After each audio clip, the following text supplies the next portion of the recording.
against this right back, Charlie's definitely.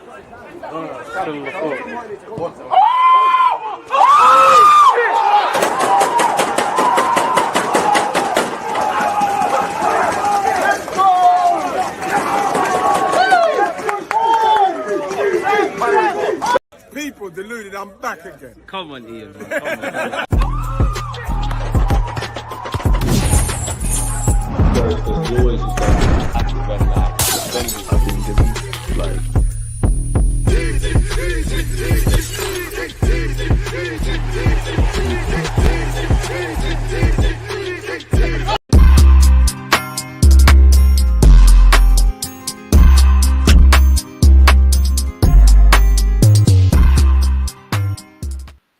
And we're live. By now, you already know the show that we do. It's me, Feet, She Knows Arsenal, aka Jessica Black. Make sure you're following She Knows Arsenal. How you doing?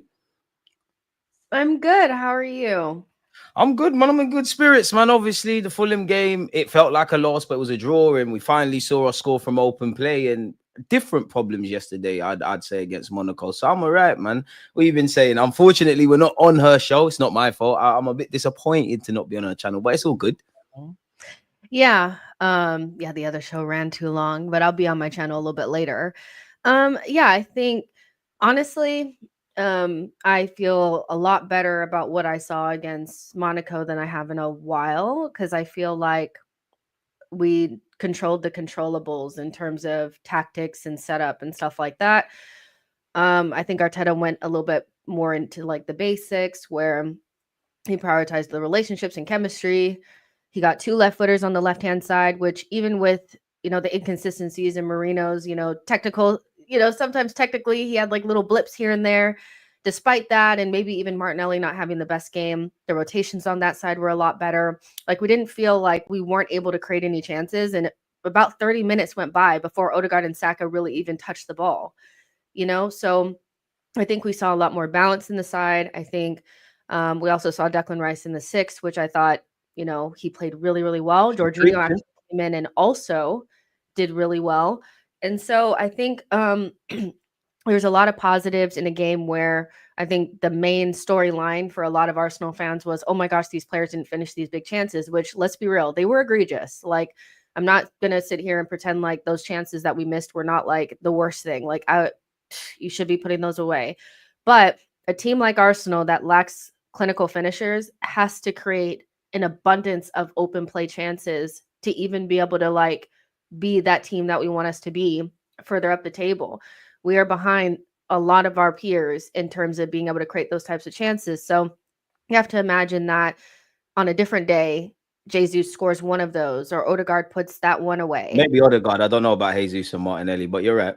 Yeah. So you know what I mean? So I'm like, on another world, we're up 3 or 4-0 in that first half. Yeah. And we still ended up getting the 3-0 because, Monaco had to defend us a lot, and so then they made those mistakes at the end. So the result was what it needed to be. The football, I felt like, was a lot more fluid and functional across the pitch. And there was some standout performances, and nothing feels better than a Highlander doing it, right? Like, nothing feels better than that. So I wake up this morning feeling good, especially because I wanted to erase Fulham. Like, Fulham had to be a blip, not who we became for the next 3 games. So yeah, I think there's a lot of positive. What did you think? Do you think, before I say what you answer your question, do you think people exaggerated the Fulham game? Because obviously, we dropped points. It does, to me, I keep even saying we lost where we actually drew. And obviously no 2 games are the same. And, we're trying to play catch up on Liverpool and whatnot. But you could caveat that by saying, at the end of the day, Fulham are an informed side, really. So do you think there's a bit of do you think beyond the obvious in that 90 minutes, do you think people are bringing external factors as to why they're probably going hard in that Fulham game? I think if you take away the external kind of like title race and Chelsea going above us, which I think was another really massive reason why we were, people were panicking, right? Because you don't want to see somebody that's meant to be really far behind us catching up and leapfrogging us, right? So that obviously makes people nervous. But I just think when you watch the game in isolation, I think what's really disappointing about that game is not the result, but the way that we attack the game, and the fact that it was another game like Newcastle, where the other team didn't really have to do much to beat us. I really do think those 2 games were probably the easiest games those 2 teams played all season. Not because, Throw you Bournemouth know, away as well into that as well, to be fair. yeah, and I just don't feel like, if we had, drew that game playing the way that we did against Monaco, I feel like I'd feel a lot more positive because I feel like, well, in another world, we beat them 3-1 instead of getting the draw. But the way people were like reaching into the, like, oh well, we did enough to win. We barely created decent chances, guys. Barely. Football was rotten. Like it really, really was. And when you look at just moving Timber to that right or that left-hand side, Partey was playing right back. There was 3 right footers on the left-hand side. You just have to question whether or not Mikel set up the team properly. And I think when you control the controllables, like the way that you set up the team, if the players let you down, then that's on them. But when I see the manager set us up for failure, that's when I get a little bit more critical. So even without seeing Chelsea and all that kind of stuff, I just feel like the performance in itself was really disappointing. And so I couldn't look by it. I was really frustrated by Fulham. Fulham did feel like a loss to me, and it felt like it could have been avoided, even if Fulham are an informed team, you know? I agree, man. I think you're bang on the money. And again, take nothing away from Fulham. I think their tactical setup was great. I do think some Arsenal fans get caught in this trap of like, we play football like I've said it. I think we play football like how Floyd Mayweather used to play how to be in boxing matches. It's like we're winning on points. We'll waffle about possession and all of these things, but we won't do what's required, which is the most difficult thing, as you know, Jess, putting the ball in the back of the net. I think the second half was a lot better, but I share your thoughts in relation to Mikel Arteta's tactical setup. Like, we can't, pardon my language, keep bitching about low blocks. Why would teams want to give us space? And I think Fulham knew that. At the end of the day, the goal they scored, I don't appreciate the pylon with Kivio. I think Kivio could have done better, but I think the whole team was terrible there. Second half, we created a lot, but realistically, you can count on one hand the chances. You know, Partey had a header. Before, obviously, Saliba scored. He had one. Declan Rice is trying to hit it first time with a volley. If these are the players creating, if we're looking for Declan Rice to create and we're looking for Odegaard to win duels, and that's what we're talking about, that kind of sums up our issues. And I do think with Timber in the second half against Fulham, he looked a bit better. But in the first half, let's be real, he was non-existent. We were missing Gabriel. So it's almost like you're playing with 8 or 9 players in that regard. So I think you're bang on the money. And then you asked me about the Monaco game. Really and truly, there isn't nothing I can add on to what you said. I think Rice in the 6, mustard, looks like £100 million player. I think it was interesting to see the first start with Moreno, Odegaard and Rice. As you said, Lewis-Skelly, quality. We'll get onto him in a bit. I think Kivio did very well, and he should have a serious assist for Gabriel Jesus. I think with Gabriel Jesus, it's a step in the right direction. You got an assist, but fundamentally, expectations are on the floor, and you've still managed to disappoint us. The same's extended to Martinelli. As you said, the right-hand side wasn't offering much, but when it came alive, Saka doing Saka things, we should have scored chances. And I think that's the issues we should have. Now, I do think European teams kind of, not that they don't care about our problems, but they don't really overcompensate with low blocks and stuff. And that's probably why it's more of an entertaining game. But for me, I think those are the problems Arsenal should have. We should be creating a bunch of chances and not putting them in the back of the net. Like, it's different, but that game reminded me of West Ham at the Emirates last season.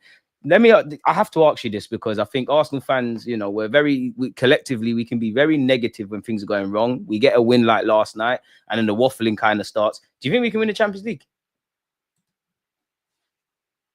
Or is she gone? Can you not hear me?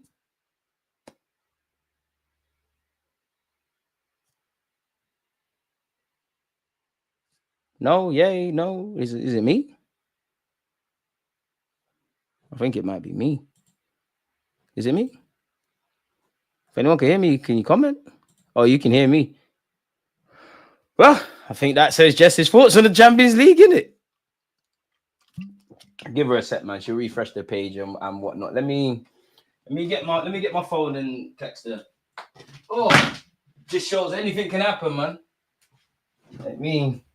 We're having a great old conversation there. Apologies for the technical difficulties on mine and Jess's behalf. Obviously, she's not doing that on purpose.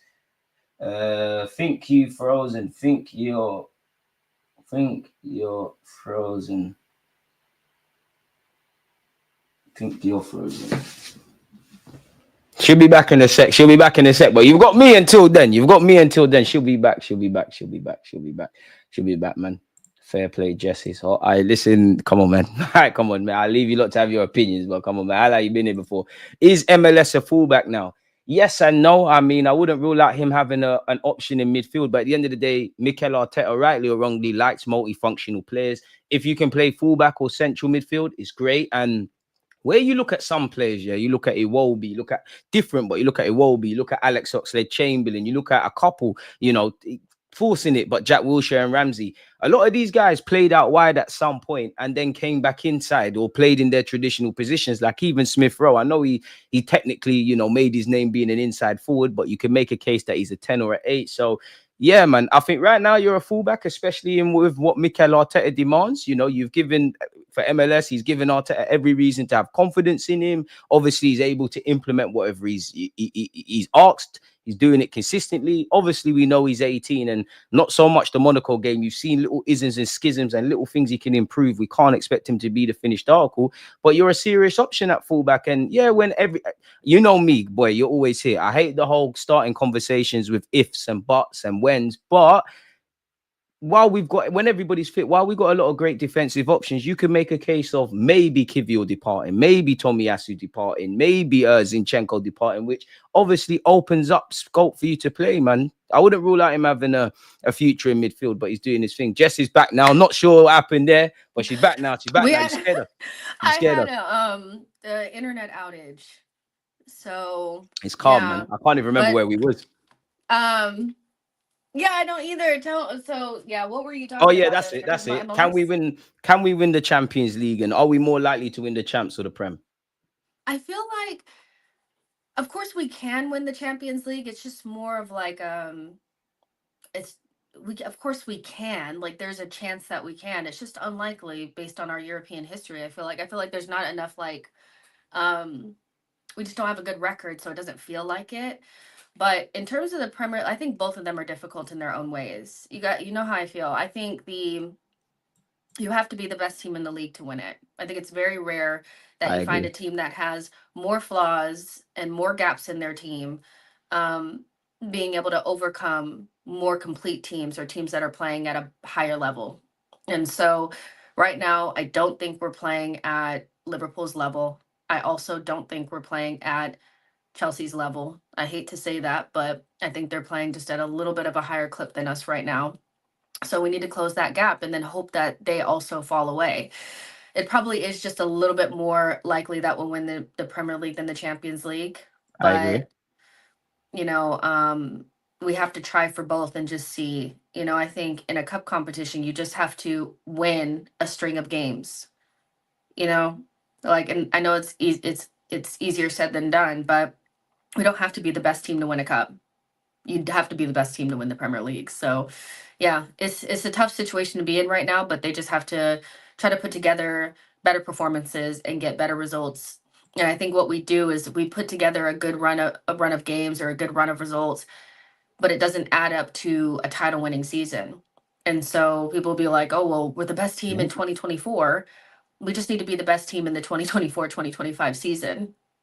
You know what I mean? Be the best team in May, man. Really lift the trophy, man. Exactly. So, can we put together a run? I mean, we have a really good run of fixtures right now. Like a really good run of fixtures. We've done that before, Jess. We have done it before, but it's the truth, isn't it? It is. We have a good run of fixtures. You really reckon?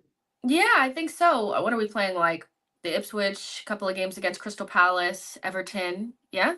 So where do you want to cut it off? Where should I stop scrolling? Brentford. You cut it off at Brentford. That's all right, let's cut it off at Brentford. Difficult game. But these next couple of games, the Everton game, Crystal Palace, both of those in Ipswich, those are a good couple of games for Arteta to maintain this chemistry, to make sure that he keeps it simple, and maybe give some other players some playing time. I don't feel like Gabriel Jesus was horrendous yesterday. I really don't. I feel like we need to start giving some other players a little bit of playing time to get them into form. Yeah, they need some form. You can't, you tell me, because you've played football as well. I feel like it's really difficult to start playing, get a little bit of form with no playing time, no consistent playing time. And I know it's Arsenal, so you got to take what you can get. But like realistically, I feel like they need more minutes. No, you're bang on the money, man. It's a difficult one because, like, it's very difficult to expect someone like in Jesus's case, or maybe even Sterling and Tini's, where you might not have you might not be the sharpest you've been. There might be some psychological factors because you know you're not in the team. You know, with every good or bad decision or good and bad game, you might be overthinking, and you need that luxury of building up games.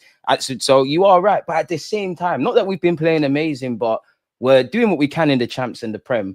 I just wonder where is that going to come? Because on the other hand, I agree, we need to be very cute and clever. The games are coming thick and fast, but we need to win and win now. Like obviously Everton, we need to react. It's a quarterfinals in the EFL where maybe that's where the rotation will come. Selhurst Park, I'll be real, I want the best team out there. So it's almost like a twofold. Do you play your best team and just get the results and people take opportunities where it can, or do you rotate? And you are right, on paper, to be fair, it does look like a favorable run of fixtures. And typically, on one hand, Arsenal, this is where we start to go on a run. But on the other hand, this is where, or even this season, this is the games that we should be winning on paper or doing well. This is where the banana skins have been. Like Everton, we need to react. Sean Dyche's men are fighting for their lives. Quarterfinal, me and you don't need to waste time on that. It's a cup. You need to go through. You're in it to win it. Crystal Palace away. I mean, you see City, that's going to be difficult, but we need to win. Ipswich scares me, you know. On paper, we should be beating Ipswich, but they've given Man United a game. They've given Spurs a game. Liverpool beat them, but they made it very difficult. They're not going to be easy. And Brentford, I mean, that's probably the one us two are probably They're like looking one at of the thinking, best teams at home this season. That's a really exactly. hard game. That's Really very hard. difficult. But we need to salvage our season. I know you said to cut off at Brentford, but the start of January is not nice at all. Bearing in mind there's at least 2 Champions League games. What we've got: Wolves, Zagreb, North London Derby, Well, Aston Villa. that's the run of fixtures where I want to see our best team at their tip-top shape. And I just feel like there's so many players going in and out of form on any given day that maybe they just need, because I thought that was the best that Havertz has looked in weeks yesterday.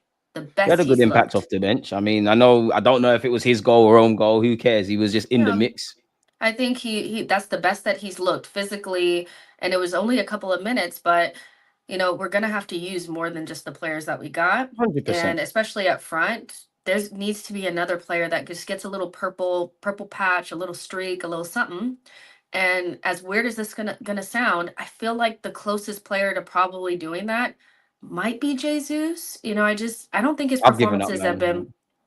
Why? I mean, I here's the can't see it, thing. Des. Like, I can't see it. I think you're bang on the money with yesterday, step in the right direction. Obviously, it's more of the same in terms of not scoring. You did get an assist, but I think even when I ain't got the stats to hand, but like you mentioned with Kai Havertz, right? Kai Havertz had more touches than him and he played 56 or something less minutes. So it's like I've got to the point where I'll believe it when I see it. I think when we're talking about the Prem and the champs and winning these things, I think we've got a good team to compete in both and get to latter stages and run it close. But getting over the line, I think there's more questions than answers. Like if we were to go through our team, it fits Saliba, Gabriel, Timber, fair enough, Calafiori, Benjamin White, Bukayo, Odegaard, Declan Rice, maybe a couple of others. You can bet on them. And I would somewhat say Havertz, but the others, it's like lucky dip. Like our left-hand side, if Jesus plays out there, I don't know what you're going to do. Sterling ain't been given an opportunity, but I don't know. We've been through the trenches with Martinelli.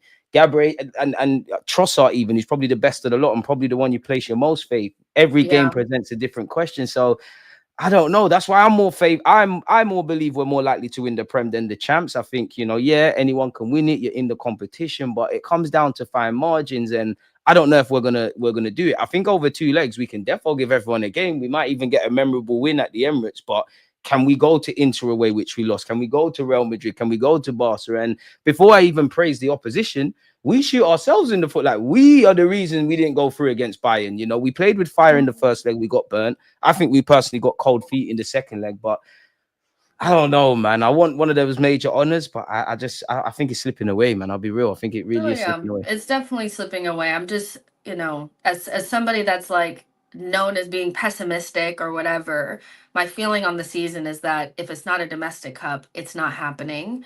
But taking my pessimistic glasses off and just looking at it from game to game, I really do think that Mikel needs to figure out a way to get more out of the group that he has. And as much as I don't love our attacking options, they can do better than what they're doing now. Part of that is him just setting up the team properly, but also maybe giving somebody else a little bit of a run of form or a run of games. Instead of just swapping Trossard and Martinelli every single time, just try Sterling, try Jesus with the actual starters. Because again, people were they were spitting up blood before Nottingham Forest because Jesus started, Trossard started, Marino started, Jorginho started, and we whooped them. That's true. Yeah, we whooped them. So I'm not saying go to Brentford and play a rotated lineup, but I am saying, like, if we are 3-0 up against Everton, give Jesus 30 minutes instead of 10. Give Wanyeri 30 minutes instead of 10. You know, try to ignite some of these other players because You you didn't even get can't go Sterling with what minutes you on his got. birthday, man. Arteta's harsh. Yeah, well, I don't know what's going on with Sterling, but when Arteta does the whole, like, I need to find you minutes thing, I He just don't don't rate think you. that that's a good sign. Yeah, I don't He think don't that's a rate good you. sign. Yeah, and so cancel this shit in January then. I know it's ignorant of me to say this, and obviously Nelson wanted to go, but with what I'm seeing with Sterling, you're literally just a Reece Nelson replacement. Like, you're literally just a body. I don't doubt that Mikel Arteta thinks you're a good guy and training well, but fundamentally, and I know you need the right time and moments to play players.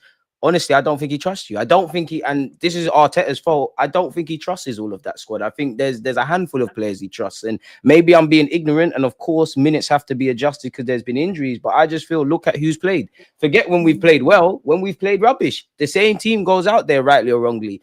That tells you who Arteta trusts. He trusts Trossard, he trusts Martinelli, he trusts his Kai, he trusts his Odegaard, the Sackers and others. All the ones that are just on the bench for no reason that we forget about. I don't think you're trusted. And to be fair with you, I do think we're kind of too far in this project to have these questions that we're having. What did you make of Rice in the 6? Because, boy, he looked great to me, man. Rice doing Rice things. I'm just not surprised. I think I've been really consistent since last season that he can play 6 for us. Without a balanced midfield, you have to take that into consideration. You Fact. have to. You cannot look at a midfield 3 of Kai Havertz, Odegaard, and Rice and judge his ability to play the 6 based on that.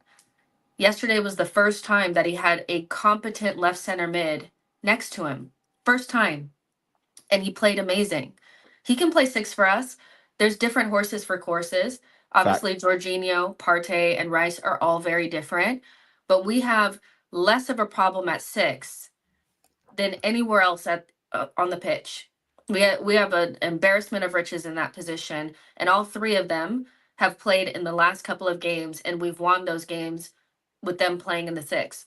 So the idea that Rice can't play 6 for us is more of people just saying, I prefer someone else, which is fine. If you prefer someone else, that's cool.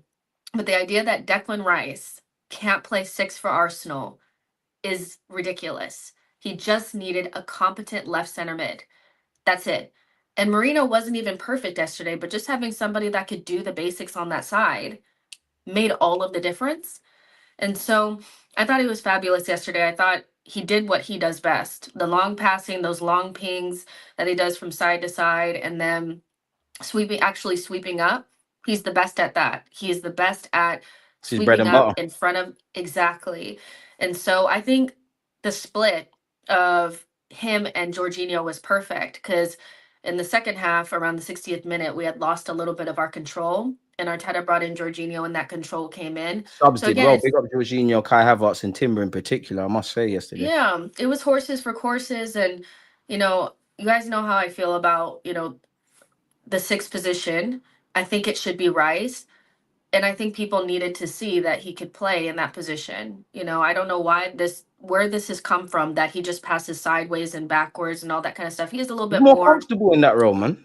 Yeah, he just looks like he's playing in his own skin. Like, he looks normal in that position, like he knows what he's doing. And so I loved his performance yesterday. And I think we should see more of him and Marino. I think that works. Jorginho and Rice works. I still feel like there's something not quite there with Partey and Rice. I don't know what Arteta needs to change. Would you explain that? Better. It just, when Jorginho and Rice play in that position together, like they played together, they got a very not good only relationship. Does it feel like they're closer, but I feel like Rice takes up a deeper position instead of higher up. When Rice plays in the 8 next to Partey, it feels like he's planets away. And I feel like we're better when the spaces are shorter and we can play those little close passes, those little wall passes, and they're just not there. And the left hand side just feels disconnected from everyone else. And so I don't know if it just needs to be a double pivot with those two, like it pretty much is with him and Jorginho. And then it takes away like one of Declan Rice's best attributes is his ball carrying, which a lot of people love.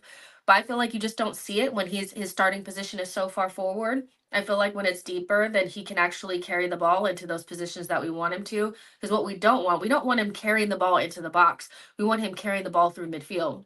Those are two different things. If he's carrying the ball into the box, he's running out the end line. He doesn't have that finesse to Ain't his got the game. minerals for that, respectfully to Kai. Yeah. To Rice.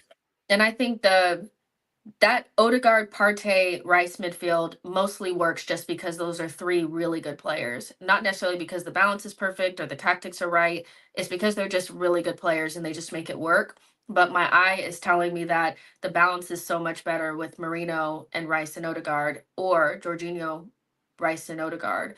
But Partey has played well this season, so you want to find a place for him, and it's not right back. So that's something that Arteta has to look at. But at least we know we have options. You know, I don't think we need to have these heart attacks every time we change the midfield. I really don't think the midfield is actually the issue this season. I think it's more the left-hand side being non-functional at all, and the attackers just not being platformed. Like they just are not in a position where they're creating a lot of chances. So, yeah, I mean, what did you think of the midfield yesterday? Like, did you like I what you agree. I saw? agree with what you're saying. I agree with what you're saying in the sense of I think it was fairly balanced. I still think we need an 8. A part of me wishes that we lived in an alternative universe, and when we initially signed Kai Havertz, if it just worked as an 8, you and I think the initial plan, as we've seen, would have been you and Rice. I do agree with what you said. And historically, we've seen Partey and Jorginho be better. I think it works, man. I think Moreno further purely because Moreno is going to do the 8 stuff. Rice is anytime Rice is in that 6, I'm always a big fan. I do think a bit like with Partey right back, I don't want to see it, but I think it's one where me personally, I think it's one where you look at it on paper, everybody loses their shit. When you actually see it, it's not really that deep. Again, I don't want to see it. Moreno purely playing as an 8 means Rice back in the 6. Anytime Rice plays as a 6, I think we're better as a side. Odegaard. Really and truly, I think it worked. I think it's a bit too early to really comment because I haven't really seen it. As someone said in the chat, it looked good off the bench against Chelsea, and Moreno in that game in particular, running in behind, was quite good. I still think there's unanswered questions. I do think I want to ask you about Moreno because I feel there's too much extreme opinions. I do think it's because we didn't sign that level raiser 8, and I think Moreno is a floor raiser. I do think there was too much hype around Moreno from, you know, the tacticals of this world that saying he's Xhaka replacement, he's going to change our world. But I think people do too much. Admittedly, though, for me yesterday, I don't think he was terrible, but I do think he was a level below a couple. I would say he was a positive 6 out of 10, which is cool with Moreno. But what do you make of Moreno yesterday?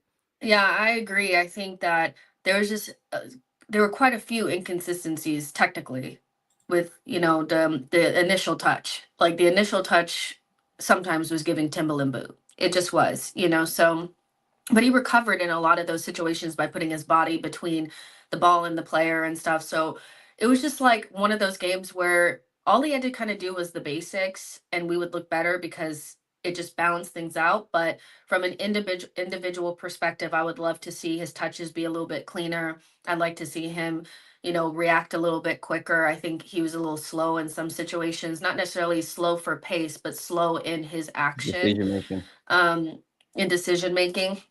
But I also want to just like put it out there that, and I said this on my post match, that Marino has had a very inconsistent roller coaster ride since he's been here. No preseason. Broke his shoulder or something. Like Gabriel Magalhaes fell on him. His peak. Yeah, he broke his shoulder, and then he's only been back. rubbish when the whole team's been rubbish as well.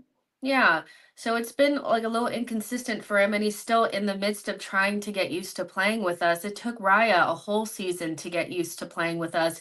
It took Kai Havertz a whole season to get really used to playing with us. The guy that we love as well, that's our captain. It took him a minute. Yeah, also, Odegaard too. That first loan was not anything special. It really wasn't. So I really do think that like we never learned from the past, and like I do agree that because he wasn't the signing that people wanted, the instant reaction is to be the first one to say, well, he's crap. And I think he's definitely Yeah, two things can be true at the same time, that he wasn't the signing that we needed. We needed that marquee midfield signing on the left-hand side, but he's also somebody that I think for the most part has played well. I don't think he's had many really bad performances. I think Bournemouth was the standout one where I was like, oof, but there were And the mitigating whole team was dead then as circumstances. well. So, like, where are 100%. we going So with it?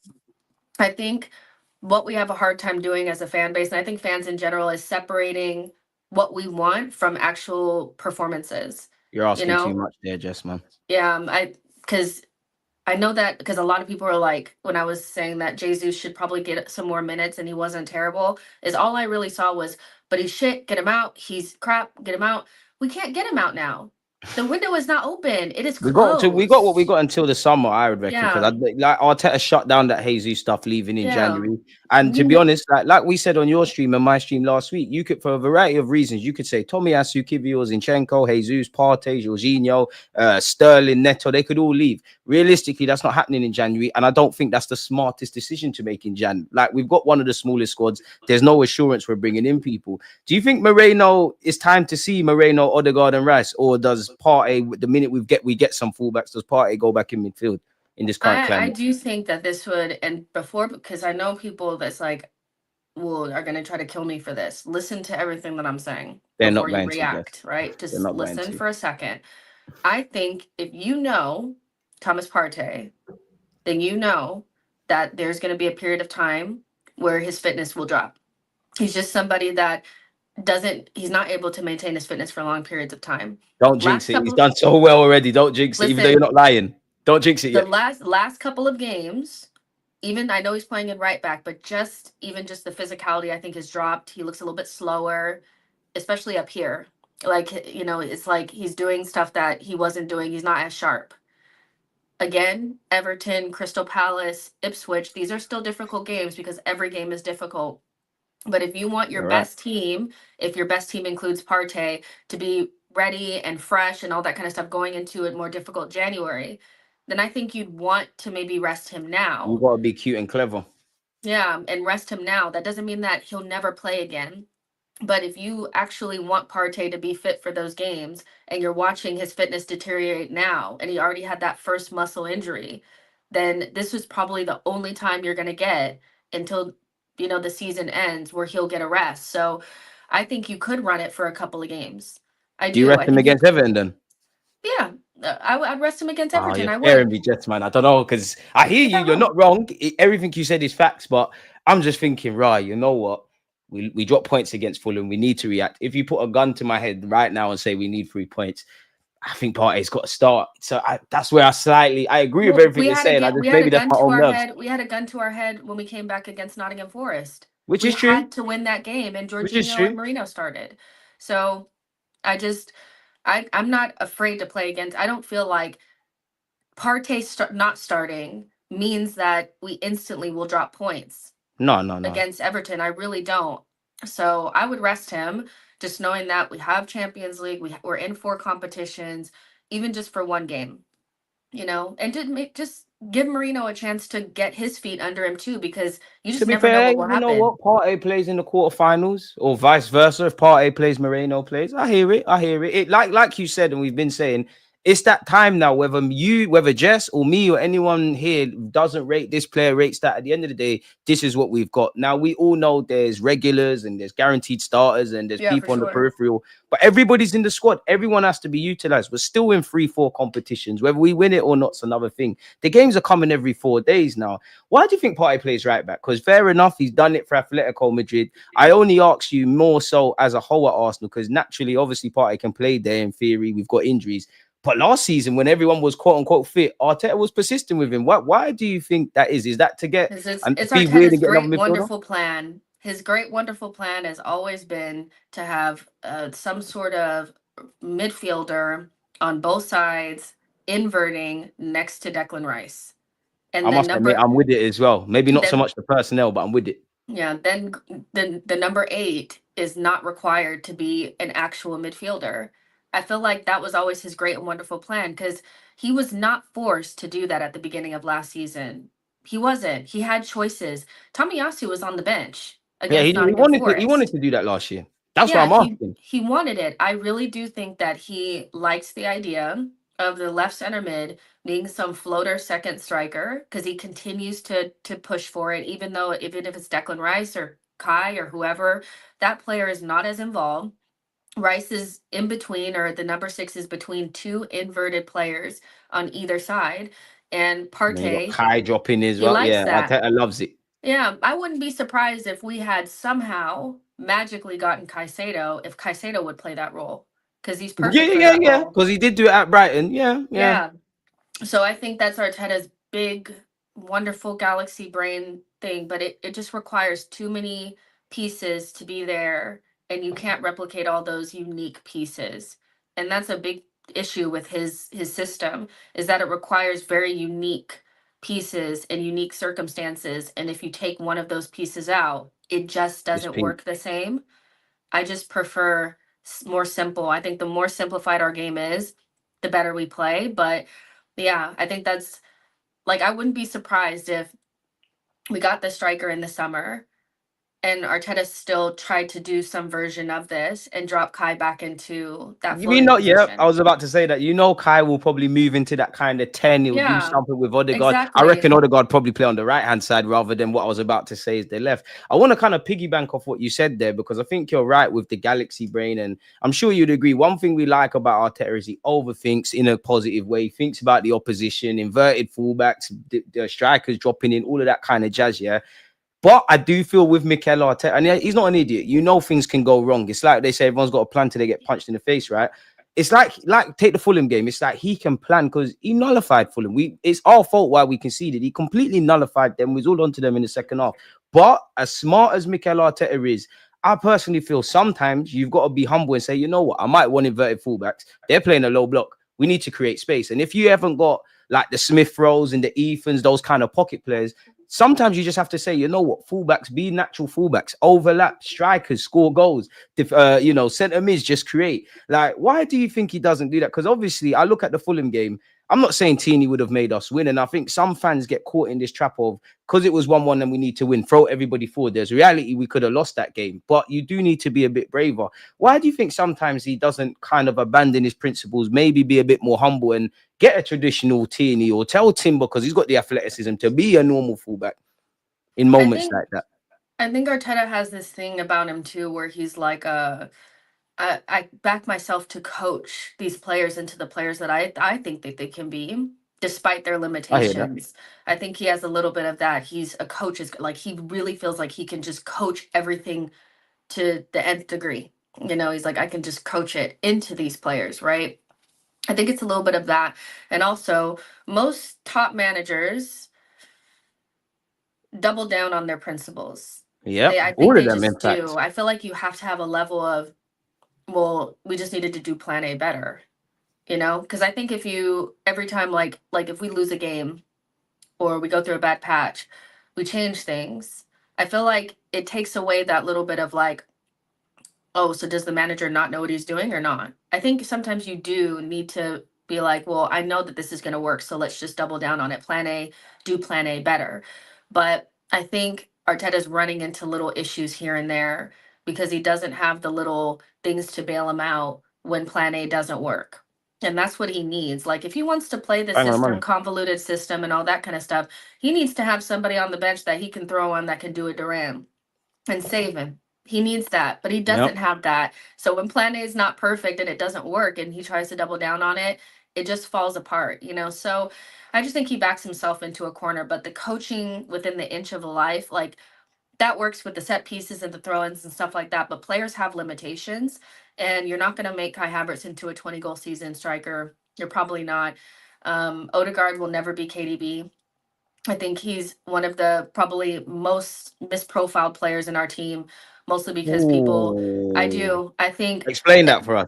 The reason why I say that is because just because you're a creative player doesn't mean that you're Kevin De Bruyne. And Arteta said before that he expects his creative midfielder is 10 to score 15 goals and get 15 assists minimum. Odegaard is not that player. I think he can do more, but he's the pass before the pass. He just is. That's true. So some would say his last 2 seasons, he's done okay in front of goals, being devil's advocate. I agree with you for what it's worth. Arteta has coached him up. but they have limits. Players have like limits. And instead of just getting another attacking player to subsidize those additional goals that you leave just Odegaard, and then people are like, but he's not good enough attacker, he's not a good enough attacking midfielder. And I'm like, he is, if you only expect him to get 7 goals and 7 assists. If you expect him to get 15 and 15, you need a different player. You need a different player. And that's before you even factor in the man has to do a lot in that system. He's got one of the most complicated roles as well in this team. Yeah, Saka is the same. Like, I feel like Saka, he's so coachable that Arteta has coached him up to be a better goal scorer, and he's so creative and all that kind of stuff. But he's not going to be. I don't think he's going to be a Salah for us, where he's that goal scorer. I still think we need to subsidize with someone else. We definitely need someone on that left-hand side, or if it's not a striker or both, 100%. Yeah, exactly. That game was mad, Jess, in the sense of like what you said, and like probably one of the biggest points in that. For a large part of that game, I couldn't believe it because we're attacking down the left, but Odegaard and Saka were kind of quiet. Now, fortunately, Saka probably just saw his teammates and said, F it, you know what, let me show them how to score goals. But you're right. It's Saka and Inshallah. I can't remember your tweet, but I saw a tweet where you kind of not criticized Arteta, but kind of alluding to what we're alluding to in that.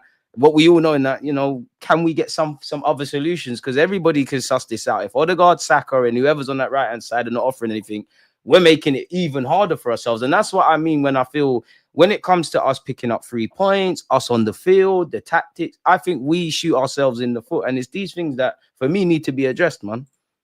Yeah, for sure. I just think that he needs to, the first thing is to make his life easier by going into the transfer market and just getting players that do the things that you lack in the squad.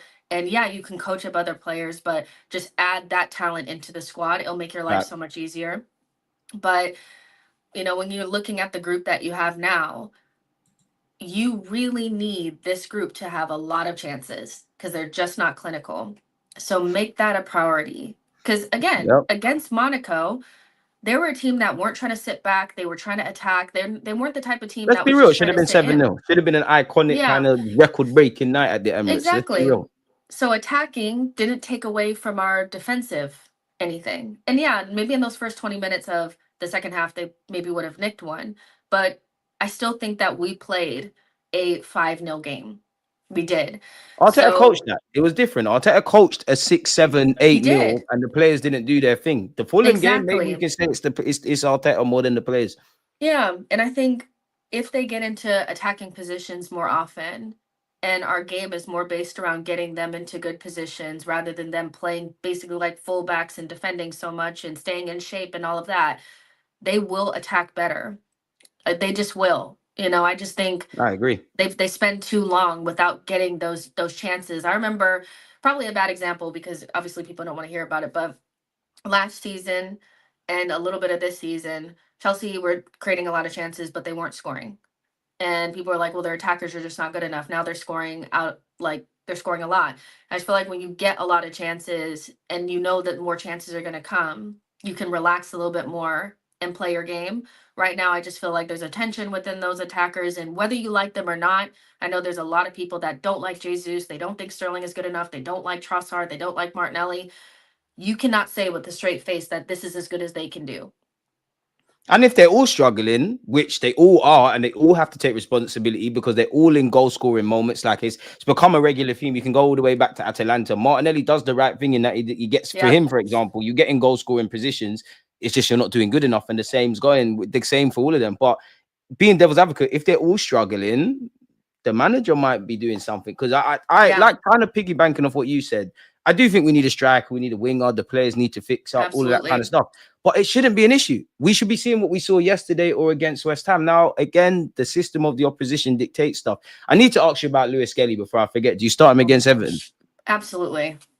100%. So what's your back five? Obviously, David Raya, Saliba, Gabriel if fit, but asterisk. Kivior deserves to start, to be fair. It all depends on how fit Timber is. I think we're treading like that very thin line between needing him because he's so good on the right and also needing to protect him because if he gets a long-term injury, we're fucked. It's done. Cut the cameras. It's over. So I think, it just depends on how fit he is. If he can go for 60 minutes, I would start Timber, Saliba, Kivior, and Myles Lewis-Skelly. give Partey a rest, start the exact same midfield. And to be honest, I might start, Havertz, Saka, and Jesus off of the left. I'm so happy you said that. I was gonna ask you what you do with the front line. What? Yeah, No love for Sterling? Not like you I wouldn't mean, just. maybe I just But then again, Lewis-Skelly and Sterling, you ain't really played with each other. It might be a lot of changes. I don't know. maybe Raheem Sterling. I don't know, but what I would say is I would not start either one of Trossard or Martinelli. That's what I would say. I just feel like we've done the Fair. merry-go-round with them. They're having a stink off between each other where it's like neither one. They're both giving us 5s and 6s every single game. Give somebody else an opportunity with a starting team to maybe do something. Try something, yeah. Yeah, and that little pass that Myles Lewis-Skelly made to Jesus, I'm not sure any of our other left wingers received that ball, look up, and pass that ball to Saka the way that he did. To be fair, you're on point. Yeah. You know, Maybe not the current form of Martinelli doesn't probably get a goal scoring action. I back Trossard, but not the Trossard I'm seeing. yeah, the Sterling, I Trossard don't right know now because I is ain't seen you. just, yeah. So just I would try something like one little change, two little changes to a mostly starting level team should be good enough to still win against Everton at home.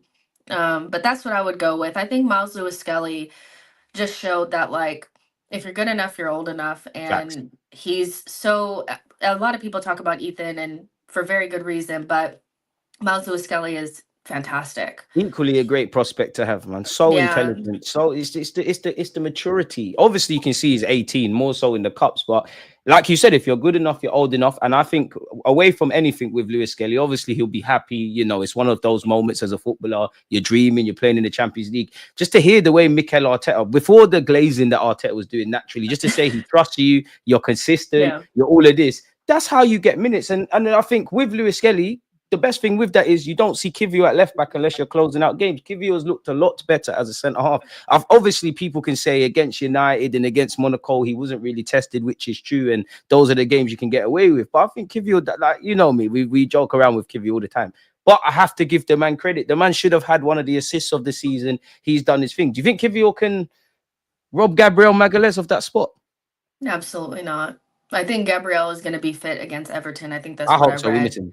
He comes straight back into the team if he's fit. I think Kivior's shown that you can trust the squad and it won't all go to crap. I think that we have like this very narrow view of the team, mostly based on Arteta not trusting them. But when Arteta loosens the reins just a little bit, Kivior got 3 games in a row. And besides maybe one bad moment against Fulham, I think he's done a good job. I He's done really don't okay, think. man.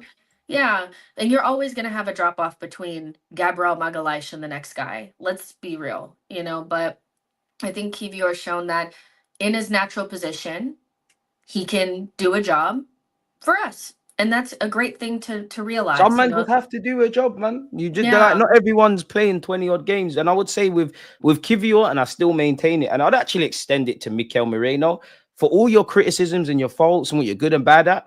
I think if you two showed more personality, more so Kivior, because I've seen a lot more, I think you'd be a lot better. I do think Kivior plays within himself, is probably a bit too humble. And I think with Mikel Moreno, I think you're a bit safe on the pitch. But I mainly think that because I don't know if you listen to when he talks post-game, but he always sounds a bit like, allow me, my English isn't the best. And I'm like, your English is very good. Believe in yourself a bit more, but it's a timing thing. Do you think there's light at the end of the tunnel for Martinelli and Gabriel Jesus in what's left of the season? Yes, I have to. I don't. I feel like, so I think in the way that we're playing now, like, or we played against Monaco, I do think naturally Martinelli and Jesus will be better. I think if we're not playing funeral football, those players will naturally score more goals. Will it ever change the fact that we need to upgrade in those positions? No, but we don't really need to worry about that right now because, again, the window is not open. We all know as Arsenal fans, we must improve those 2 positions. So I think we can park that for a second and task Mikel Arteta a little bit more to get more out of this group. Get a bit more blood from these stones, man. Squeeze a bit more juice out of them. Yeah, because even with Jesus, I think I'll never think that he's going to score a lot of goals. Like, that's not him. But I think what's really disappointing is that we even lost the things that he's actually really good at, which is linking play and playing with his teammates and what he did against Monaco, that pass, that quick movement to open up for that pass into Saka. And even that player is better than what we've been getting. And that player is useful to Arsenal in Just certain don't expect him to score. circumstances. Yeah, so like we don't have a clinical striker. So I don't think we need to be like, oh, yeah, but if Jesus plays, we won't get any goals. Those two chances that Jesus misses, I know Kai Havertz misses at least one of those. Trust, yeah. Saka's the only one you're betting your house is gonna bag in. Yeah. I would have said the Trossard of last season. Trossard, I can't, because of what I've seen so far. I can't You extend that just to you. don't know with him either. Yeah, So yeah, it's I do lucky dip think with all that of them. I think there's room for the two of them, even like Trossard and whoever is inconsistent right now, to play much better attacking football in the second half of the season as long as Arteta allows it.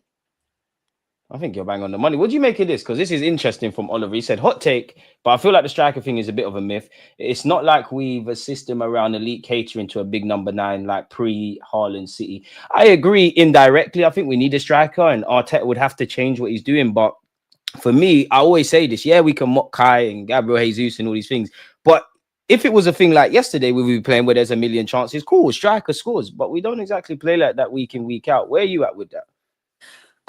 I kind of understand, and I think that people make a good point when they're like, we can't just have somebody that just scores goals.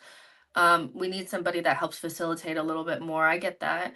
But we can still upgrade on what we have. I do think that like there's no reason why we can't go out there and find somebody that links play decently but can still offer more goals, So I really I get that. And I know a lot of Arsenal fans want somebody that gives you the feeling that Jesus did in 2022, 2023, but Magical times, man. we need at least a player that can do those things and score more goals consistently, or we need somebody that can come off of the bench that just scores goals. We need one of the two. We really do. Whether that's Kai continues to start, but you have a Duran on the bench, kind of guy that is going to bag off of the bench, or we just need to upgrade the overall person up front that can do a little bit of everything, but it's going to score more than Kai.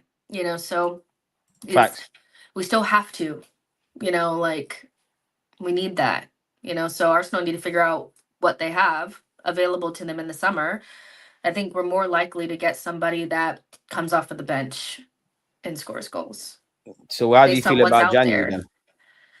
January now that's a myth.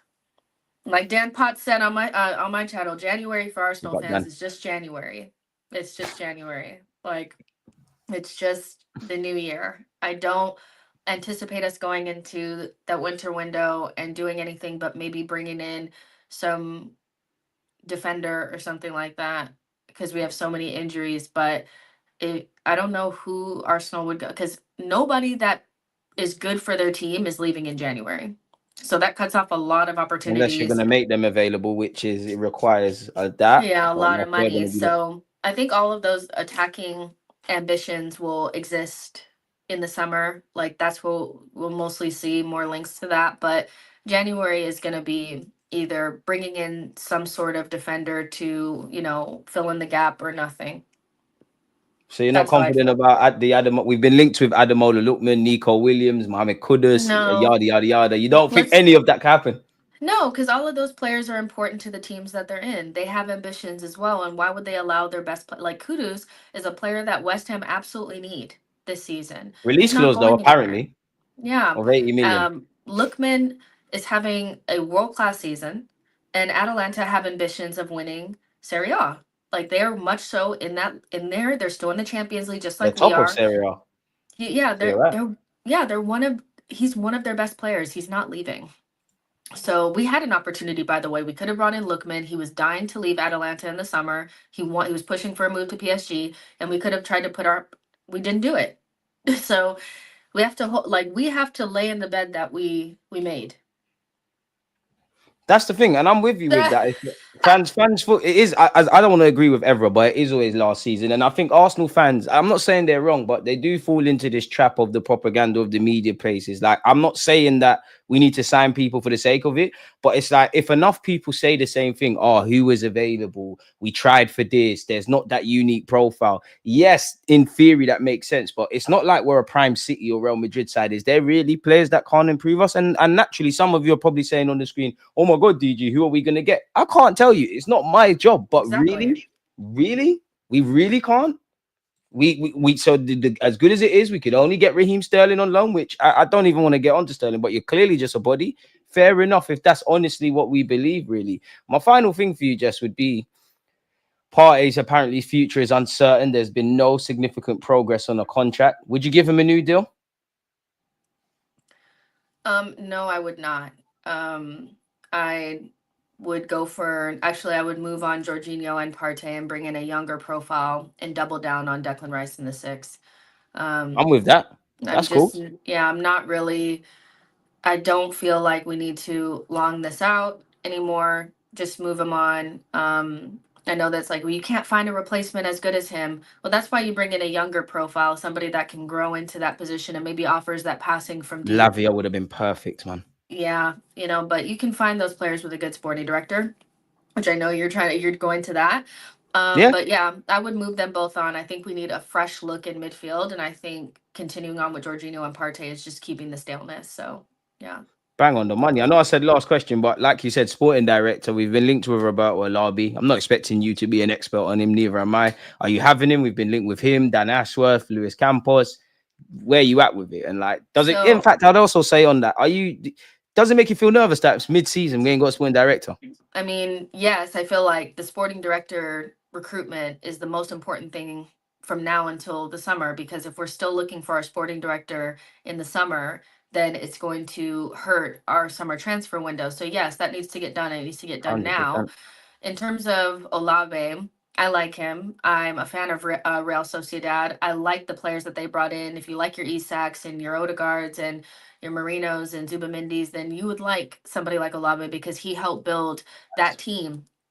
Despite no one was rating Isak like that as well. Which can we find guys like that are not necessarily rated and they come here and they do a madness? I don't know. Yeah, Sociedad was punching above their weight. They really were, and that was like the work of a really good sporting director. So I would take him. I don't have an issue with him. The Dan Ashworth stuff, I went over that in one of my shows. His track record, despite the blip of wanting Southgate at United and the emails situation, is very good at Brighton and Newcastle.